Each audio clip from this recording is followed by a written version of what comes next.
tabernacle, he has a certain set of laws. அதுக்குள்ளே நான்கு விதமான கூட்டத்தார்கள் இருப்பார்கள். 4 kinds of people will be there inside the tabernacle. இஸ்ரவேலர்கள், Israelites, ஆசாரியர், priests, பிரதான ஆசாரியர், high priest, லேவியர்கள், Levites. அப்படியே ஒரு மனிதன் உள்ளே பிரவேசிக்க வேண்டுமானால் அவன் 8ஆம் நாளிலே விருத்த சேதனம் பண்ணப்பட வேண்டும். If a man ought to enter into the tabernacle, he should be circumcised on the 8th day. விருத்த சேதனம் என்று சொன்னால் நுனி தோலை அறுக்கிறது தான் விருத்த சேதனம். Circumcision means cutting off the foreskin. ஆனால் புதிய ஏற்பாட்டில் விருத்த சேதனம் என்று சொன்னால் மனம் திரும்புதலை காட்டுகிறது. In the New Testament, the cutting of the foreskin or the circumcision shows the repentance. மனம் திரும்பாவிட்டால் தேவ ராஜ்யத்திலே பிரவேசிக்க முடியாது. Except he repent, he cannot enter into the kingdom of God. ஒரு மனிதன் விருத்த சேதனம் பண்ணாவிட்டால் அந்த கூடாரத்துக்குள்ளே அவன் பிரவேசிக்க முடியாது. If a man is not circumcised, he cannot enter into the tabernacle. பழைய ஏற்பாட்டிலே ஆண்கள் தான் உள்ள போக முடியும்.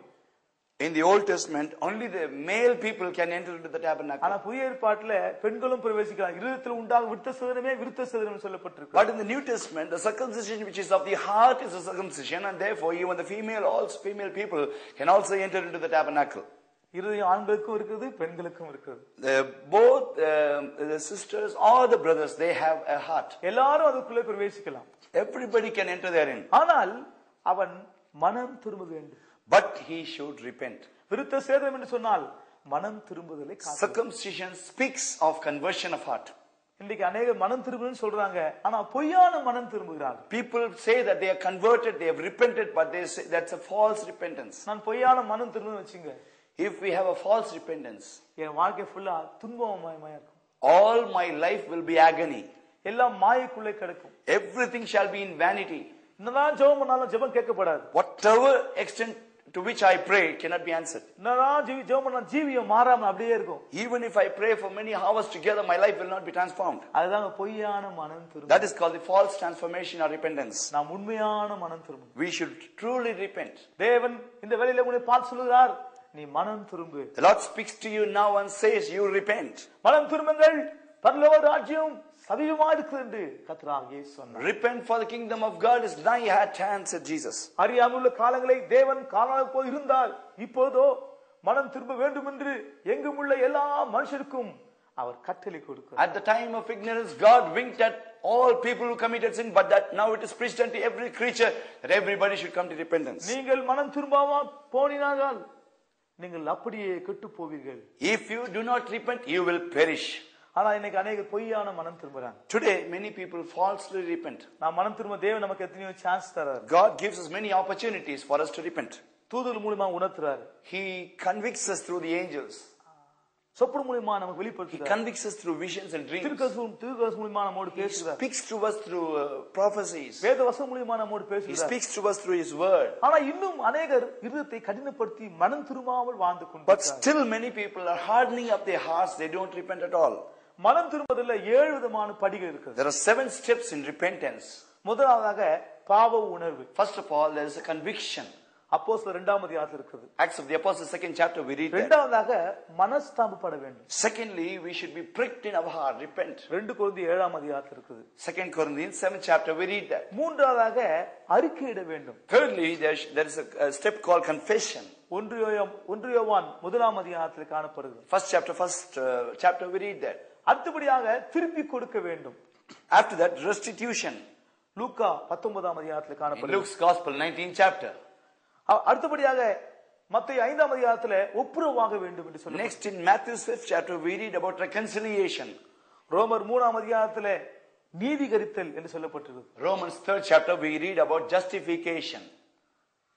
ரோமர் 6ஆம் அதிகாரத்தில் பரிசுத்தமாகுதல் வாசிக்கிறோம். Romans 6th chapter we read another term called sanctification. மனம் திரும்புதல்ல 7 விதமான படிகள் இருக்குது. Like this, there are 7 steps in repentance. உண்மையான மனம் திரும்ப எப்படி தெரியும்? How can we find out a man with a real repentance? நொறுங்குண்ட இதயம் காணப்படும். A broken heart. பாவத்தை விட்டு விலகணும். He should depart from sin. ஞானஸ்நானம் எடுக்கணும். He should take baptism. நற்கிரியை செய்யணும். He should do good works. இதுதான் உண்மையான மனம் திரும்புதல். This is called true repentance. என்னன்னு காட்டி விட்டு நாம் மனம் திரும்ப வேண்டும். From what things we should repent then? வேதம் சொல்கிறது விக்கிரத்தை விட்டு நீ மனம் திரும்பு. You should repent from the idol worship. உன் மீறுதலை விட்டு நீ மனம் திரும்பு. Repent from your transgression.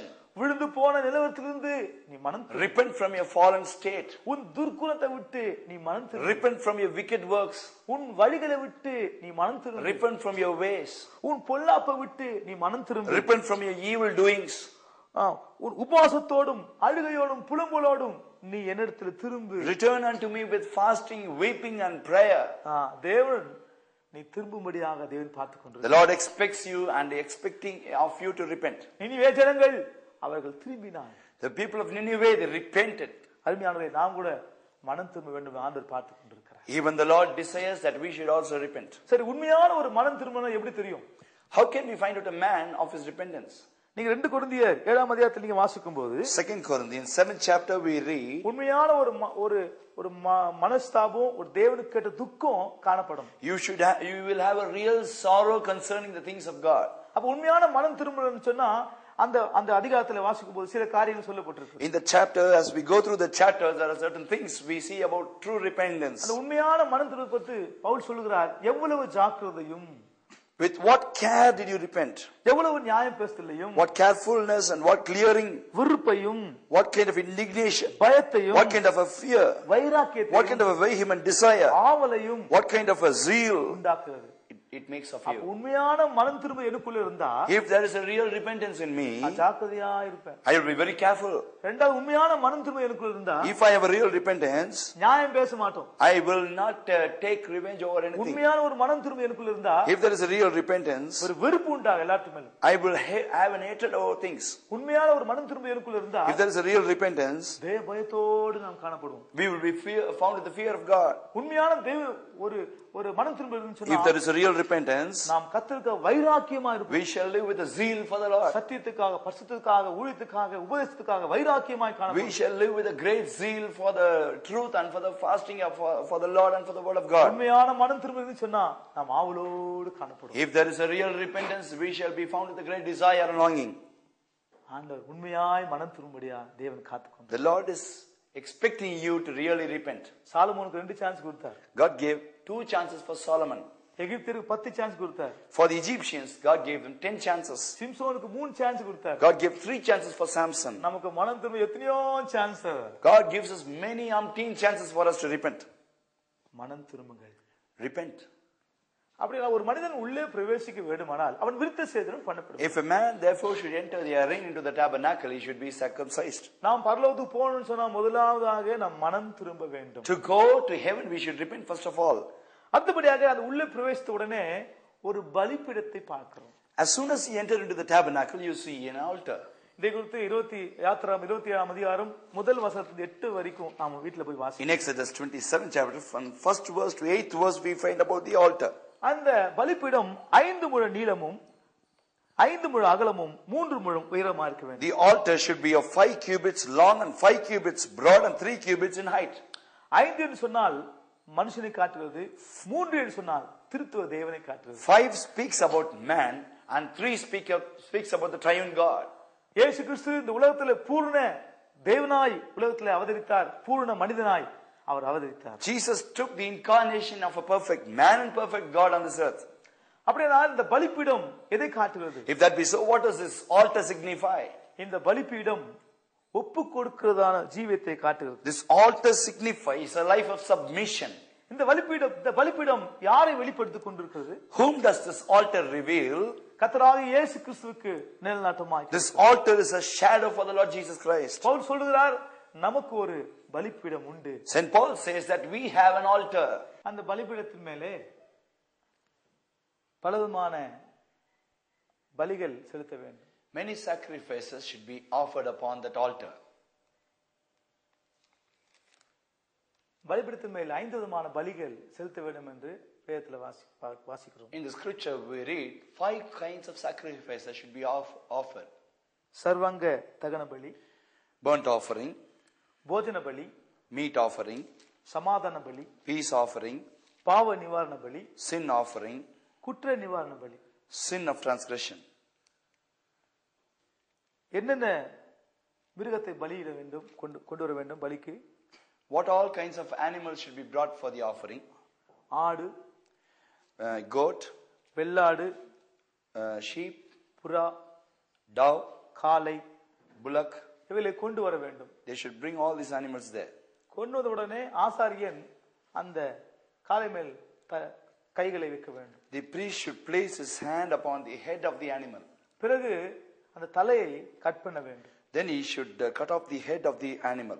பிறகு அது தோலை உரிக்க வேண்டும். Then he should flay the skin of the burnt offering.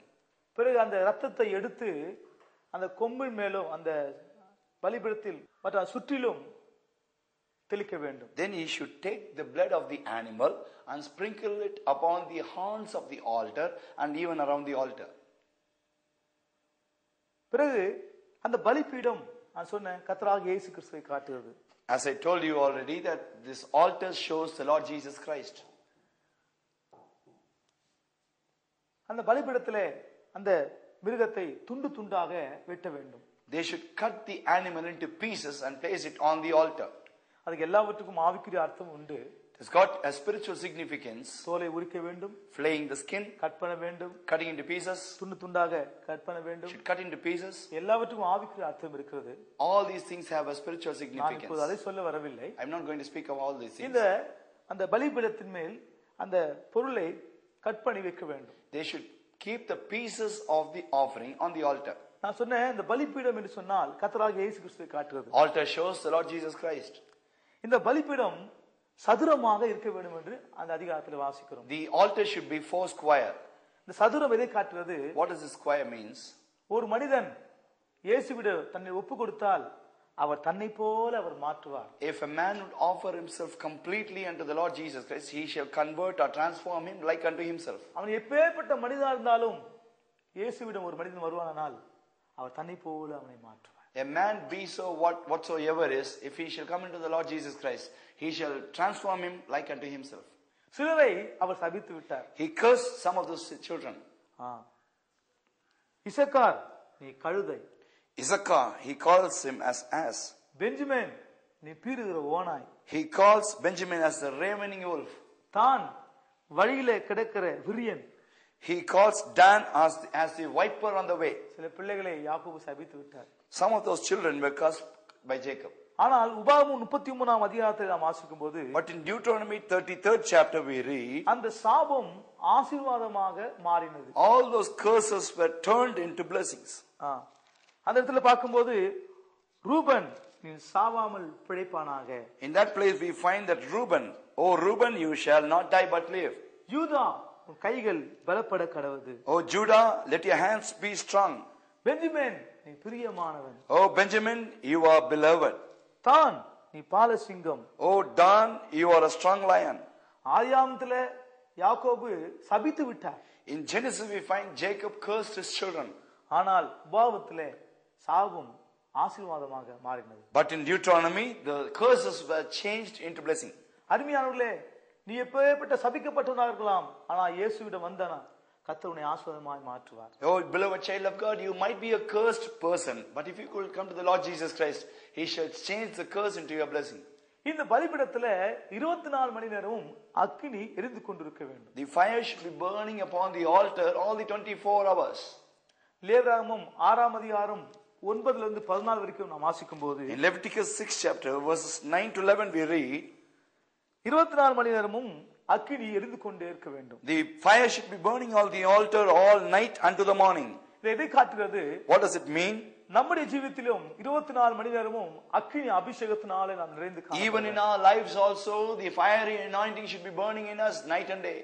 அந்த அக்கினி எப்படி அந்த மாம்சத்தை சுட்டெரிக்கிறதோ அதே போல அக்கினி அபிஷேகம் தான் மாம்சத்தின் வல்லமையை சுட்டெரிக்கப்பட முடியும். Even as the fire would consume the flesh on the altar, only if we have the fiery anointing in us, we shall destroy the flesh. நாம் ஒவ்வொரு நாளும் அந்த பரலோக அக்கினியால் நிறைந்து மாம்சத்தின் வல்லமை அழிக்க வேண்டும். Every day we should be filled with the fire from heaven and destroy our carnal nature.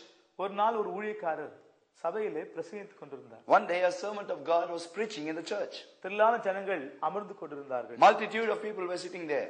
அவர் தரிசனத்திலே பார்த்து கொண்டிருக்கிறார். In his vision he saw like this. திடீரென்று அந்த ஜனங்கள் மத்தியிலே ஒரு பெரிய யானை இவரை பார்த்து இவரை நோக்கி ஓடி வந்து கொண்டிருந்தது. Suddenly an elephant was running towards him from the midst of the crowd. இவர் தரிசனத்தை பார்த்த உடனே இவர் என்ன அவர் ஓட ஆரம்பித்தார். As soon as he saw that vision, he began to run away. ஜனங்களும் அந்த ஏனையை பார்த்த உடனே எல்லாம் ஓட ஆரம்பித்தார். Even the people